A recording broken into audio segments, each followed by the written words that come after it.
Condition வைக்கப்பட்டுச்சு, அதுக்கு என்ன apply பண்ணிருக்காங்க? கடந்த 2016 சட்டமன்ற தேர்தலில் 49 வாக்குகள் வித்தியாசத்தில் நான் வெற்றி பெற்றேன்.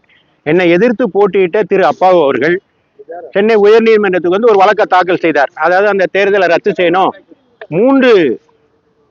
கடைசி 3 ரவுண்டு வந்து எண்ணிக்கையில முறைகேடு நடந்துச்சு, அப்புறம் 203 வாக்குகள் செல்லாதுன்னு நிராகரிக்கப்பட்டிருக்கிறது, அதை விசாரிக்கணும்னு சொன்னாங்க. சென்னை உயர்நீதிமன்றம் என்ன சொல்லுச்சுன்னா, அந்த 203 வாக்குகள் ஏன் நிராகரிக்கப்பட்டது என்றது அப்படின்னா, அது வந்து மிடில் ஸ்கூல் ஹெட்மாஸ்டர் தான் அதில் அட்டஸ்டேஷன் பண்ணாங்க. Middle school headmaster gazetted officer இல்லை, இதுதான் சட்டம்.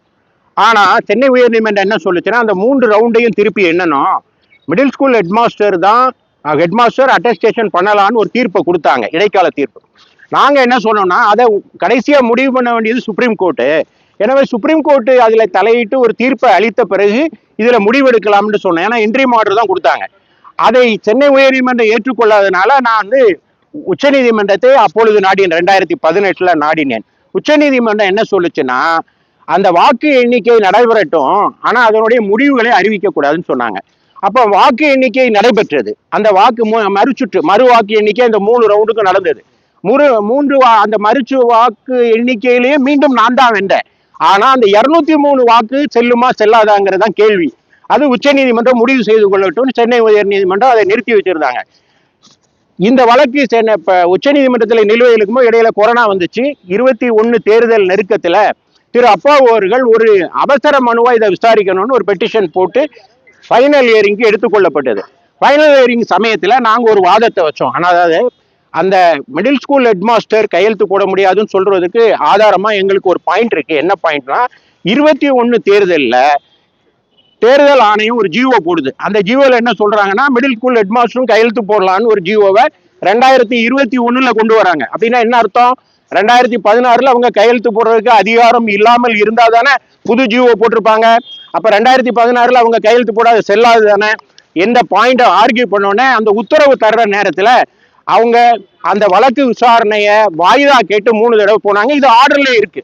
எனவே கோபமுற்ற உச்ச நீதிமன்றம் 3 தடவை அவங்க ஹியரிங்க்கு வராதனால எனக்கு கொடுத்த இடைக்கால தடையை அதை நிரந்தர தடையாக மாற்றி அந்த எஸ்எல்பிய சிவில் அப்பீலா மாத்திட்டாங்க. உங்களுக்கு தெரியும், சிவில் அப்பீல்ங்கிறது அட்மிட் ஆனா அந்த வருஷம் வரும்போதுதான் வரும்.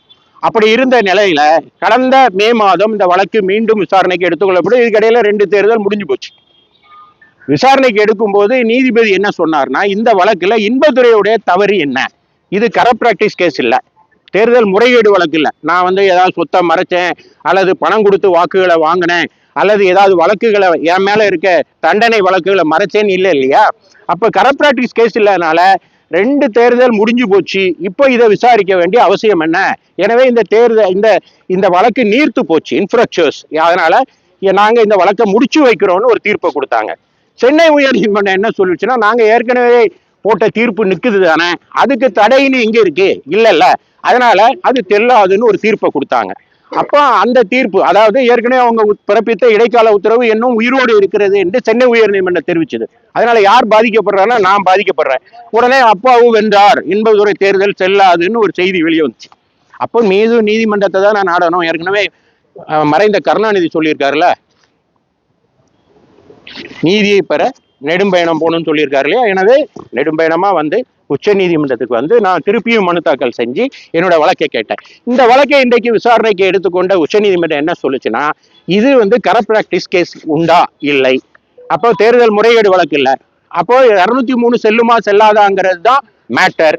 ஆனா இன்ஃப்ரக்சர்ஸ் ஆயிடுச்சு, முறைகேடு தேர்தல் முறைகேடு வழக்கு இல்லைன்னா மீண்டும் இந்த வழக்கை விசாரிக்க வேண்டிய நிலை என்ன அப்படிங்கிறத நாங்க எங்க தரப்புல வாதாடணும். நாங்க வழக்கு நடத்த ரெடியா இருந்தோம். ஆனா 3 முறை எதிர்த்தரப்பு திரு அப்பாவு தரப்பு தான் டைம் வாங்கினாங்க. அது ஆர்டர் காப்பியில ரிஃப்ளெக்ட் ஆகுது. எனவே இந்த வழக்கை விசாரிக்க தேவையில்லை என்று உச்சநீதிமன்றம் ஏற்கனவே கொடுத்த ஆர்டரும் அதுல இருக்கு. இதெல்லாம் கருத்தில் கொண்டு ஒரு இடைக்கால தடையை விதிச்சிருக்காங்க சென்னை உயர்நீதிமன்றம். நான் தேர்ந்தெடுக்கப்பட்டு செல்லாதுன்னு சொன்னாங்க இல்லையா சென்னை உயர்நீதிமன்றம், அதுக்கு இடைக்கால தடை விதிச்சிருக்காங்க. இது இடைக்கால தடை இன்னும் எதற்காக வச்சாங்கன்னா, எதிர்த்தரப்பா கேட்கணும். இன்னைக்கு அப்பாவு தரப்புல ஆஜர் ஆகியிருந்தா இன்னைக்கே முடிவாயிருக்கும். ஆனா அவங்க தரப்பு வராதனால பிரின்சிபல் ஆஃப் நேச்சுரல் ஜஸ்டிஸ் படி எதிர்த்தரப்புக்கும் நோட்டீஸ் தரணுங்கிறதுக்காக நோட்டீஸ் ஆர்டர் பண்ணியிருக்காங்க. எனவே சென்னை உயர் நீதிமன்றம் எனக்கு எதிராக பிறப்பித்த என்னுடைய 2016 தேர்தல் செல்லாது என்ற உத்தரவுக்கு தடை விதிக்கப்பட்டிருக்கிறது.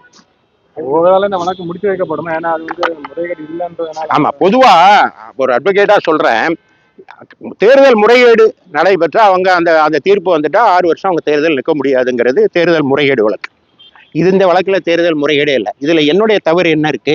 வாக்கு எண்ணிக்கை என்பது அவங்க கெசட்டட் ஆஃபீஸர் இல்லைன்னு நான் சொன்னேன். அதை ஏற்றுக்கொண்டு தேர்தல் ஆணையம் நான் வெற்றி பெற்றதை அறிவிச்சது. அது தவறுன்னு சென்னை உயர்நீதிமன்றம் ஒரு சர்டன் பாயிண்ட்ல ஒரு வியூ எடுக்குது. அதை எதிர்த்து சுப்ரீம் கோர்ட்டுக்கு வந்தேன். சுப்ரீம் கோர்ட் அந்த வழக்கை விசாரிச்சிருக்கணும். ஆனா விசாரிக்க தயாராகும் போது எதிர்த்தரப்பினர் வராததுனால அது சிவில் அப்பீலா கன்வெர்ட் ஆகி, அது ஏற்கனவே எஸ்எல்பி வந்து சிவில் அப்பீலா கன்வெர்ட் ஆகி அட்மிட் ஆகி பர்மனன்ட் இன்ஜெக்ஷன் கொடுத்துருந்தாங்க. அப்படி இப்போ இந்தியா முழுவதும் இது மாதிரி நிலுவையில் இருக்கிற வழக்குகள் எல்லாம் 2 எலெக்ஷன் முடிஞ்சுது, 3 எலெக்ஷன் முடிஞ்சுது, விசாரிக்க வேண்டாம், கரப்ட் ப்ராக்டிஸ் கேஸ்னா தான் விசாரிக்கணும், முறைகேடு வழக்குனா தான் விசாரிக்கணும். நான் ஏதாவது தவறு செஞ்சிருந்தா நான் மீண்டும் தேர்தலில் போட்டியிடாதவாறு அதிலிருந்து தப்பிக்க கூடாதுங்கிறது அந்த வழக்கை விசாரிக்கலாம். ஆனா இதுல என்னோட தவறு எதுவுமே இல்லையே. எனவே அந்த வழக்கை விசாரிக்கணும்னு அவங்க மீண்டும் அந்த வழக்கை முடித்து வைத்தார்கள். முடித்து வைத்தது உச்ச நீதிமன்றம், நான் கேட்கல. அப்போ ஹைகோர்ட் என்ன சொல்லுதுன்னா, ஏற்கனவே நாங்க போட்ட உத்தரவு அப்ப என்ன ஆகும், அதுக்கு ஒரு ஸ்டே கேளுங்க என்று சொன்னதன் பேரில் நான் வந்திருக்கிறேன். இப்போ அதுக்கு ஸ்டே ஆயிடுச்சு. எனவே இந்த வழக்கு இறுதி இதை எட்டும் போது யார் கெசட்டட் ஆஃபீஸர் அப்படின்னு முடிவெடுக்கணும். அப்போ கெசட்டட் ஆஃபீஸர் யாருன்னா யார் வேணாலும் கையெழுத்து போடலாம், அட்டஸ்டேஷன் பண்ணலாம். அப்படிங்கிறது எப்போ இருக்குன்னா 2021 தேர்தலுக்கு பிறகுதான் அப்படி ஒரு ஜியோவை தேர்தல் ஆணையம் பிறப்பிச்சிருக்கு. அப்ப 2016 அப்படி ஒரு ஆணை இருந்திருந்தா புதுசா பிறப்பிக்க வேண்டிய அவசியம் இல்லைல்ல. அப்ப 21 தான் பிறப்பிச்சிருக்காங்க. அப்ப 2016 எல்லாரும் கையெழுத்து போட முடியாது. அதாவது B grade officer cannot be a gazetted officer. அவங்க கையெழுத்து போட்டால் அது செல்லாது. அதான் என்னுடைய வழக்கு. எனவே இந்த வழக்கு இப்பொழுது தடை விதிக்கப்பட்டிருக்கிறது. மறு விசாரணைக்கு, இறுதி விசாரணைக்கு வரும்போது நான் வெல்வேன்.